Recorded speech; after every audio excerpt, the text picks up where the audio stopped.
Hello and welcome to episode 4 of From the Ground Up. My name is Adam and this is a little YouTube mini-series documenting mine and my wife Aga's house build here in northern Poland.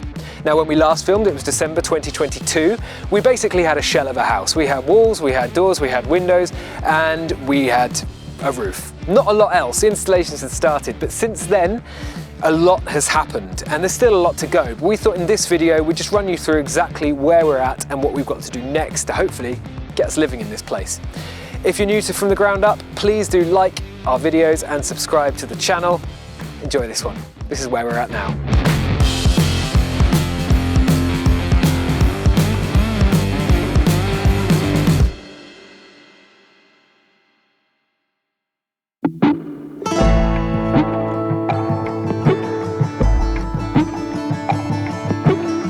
So before we went back to the UK pre-Christmas, we'd already started some of the installations inside. So that included getting the electrician in and getting some of the cables put in, getting the plumbing started, getting the ventilation of all the pipes for that put in as well.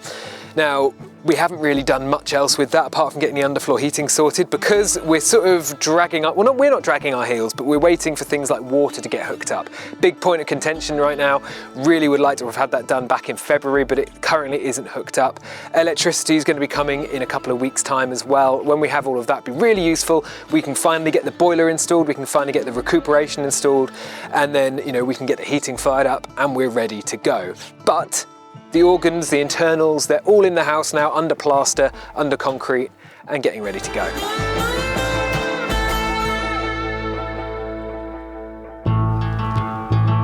After we got all the underfloor heating put down, on the floor, we had to get the concrete floor poured. This was going to be quite a big job, but you know, it wasn't going to be like the summer when it was 35 degrees and we had to water all the concrete to keep it moist and stop it from cracking.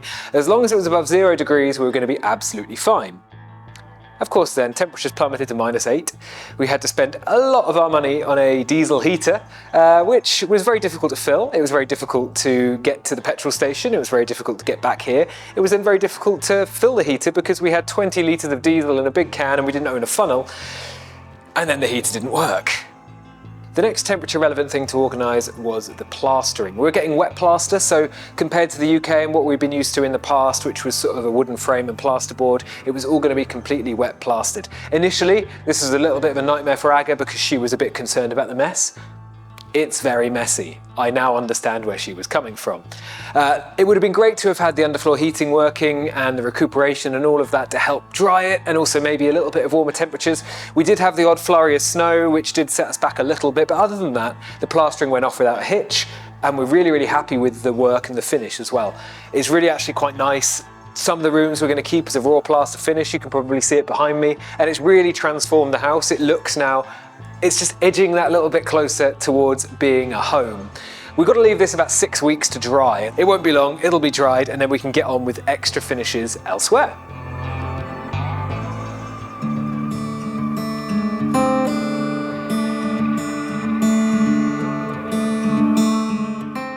So the exterior was probably our first budgeting crisis of the year.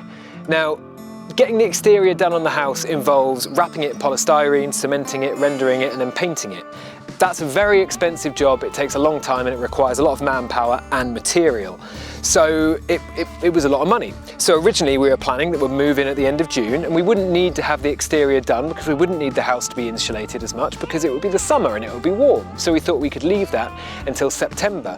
However, everything so far has cost a lot more money. We've exceeded our budget in basically every single stage of building this house.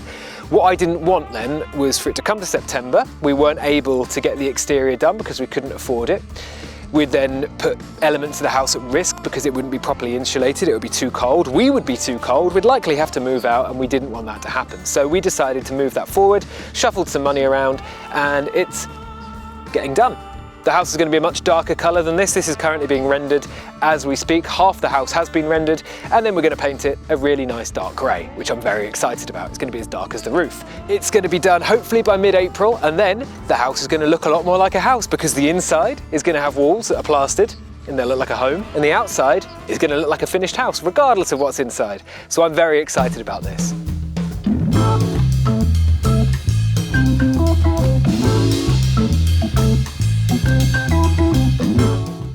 So aside from actually getting the mains water hooked into the house and getting the plumbing done inside of the house, all of the plumbing has to go somewhere. We're quite rural, we don't have mainline sewage, so we had to organise a septic tank.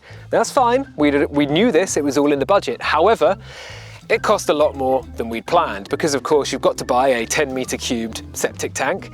You've then got to dig a massive hole. You've then got to get the septic tank delivered and fitted, which involves a lot of pipes. This was quite a stressful experience for other reasons as well. Firstly, we'd organised the septic tank and the digger man. The septic tank delivery randomly got delayed.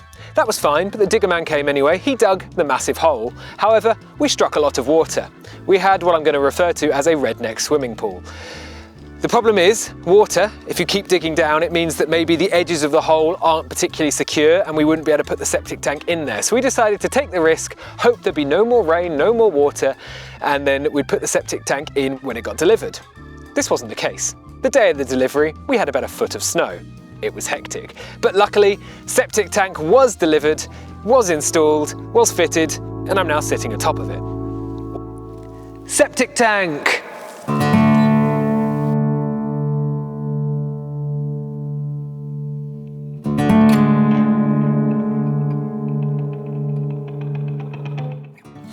So I spoke about in episode 3, for me, the importance of getting the garden ready for when we moved in. I wanted us to have something nice to look at outside the window, so we didn't just see a messy building site, which it is at the minute.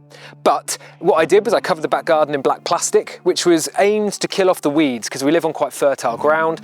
And then I was going to come back this time of year, remove the black plastic, and then hopefully we could get the ground ready to plant grass seed. Well, I came back today, took off all the black plastic, and there's been a lot of green shoots and weeds underneath, so it's not quite the end of that story. However, we're going to get someone in when we get to do the water dwells, which is where the gutter water goes and sort of seeps into the ground. We're going to get them to flatten the entire garden, we're going to rotivate it, put some topsoil on, and then we'll plant grass, and realistically we'll just have to see how it goes. Our biggest garden problem is the mess. There's a lot of mess, there's a lot of waste, a lot of spare wood, a lot of bricks, a lot of rubbish that we have to deal with. We're going to need to get a skip. We've already had one.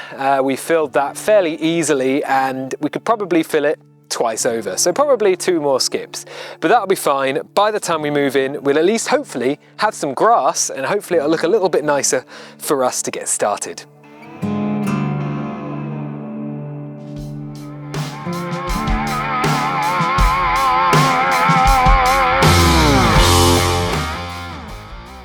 So next steps, what have we got to do in the coming months? Number 1, we've got to get the exterior finished. Number 2, we've got to get the water and electricity all connected to the house so we can do more finishes inside. Number 3, before we do go inside, when we've got the water connected, we'll be able to start doing the drainage dwells in the garden. Once they're done, we'll be able to get the garden leveled and then we can start doing the grass seed and getting the garden looking nice. Number 4, when the plaster's dried, we'll be able to put the finishing layers on the wall and start painting them. Number 5, we'll get the roof insulated and we'll get the ceilings built and maybe a little bit of storage space in an attic. Number 6, after this, we'll get the floor started downstairs. Number 7, then the kitchen builders will be in. This is actually quite exciting, so we've already put a deposit down on some of the work, getting the cabinets built and that sort of thing, so that'll be a really nice touch to happen to the house.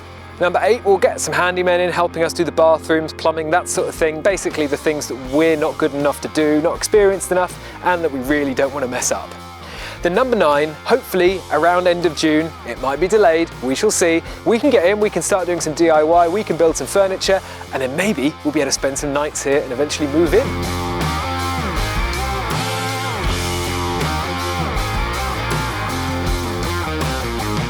Thanks for tuning in to this episode of From the Ground Up. On our YouTube channel there are 3 previous episodes. You can see how this, what is almost now a house, went from being a field, a hole in the ground, to what it is now. It's really quite exciting. My thanks as well to my better half, Aga, who, if it was not for her, none of this would be happening. I come here, I look at a camera, I basically say what she's been doing. She's organised everything and I'm eternally grateful to her and she's been absolutely smashing it.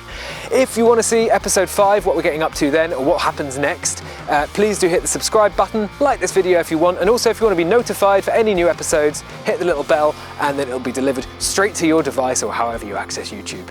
See you next time.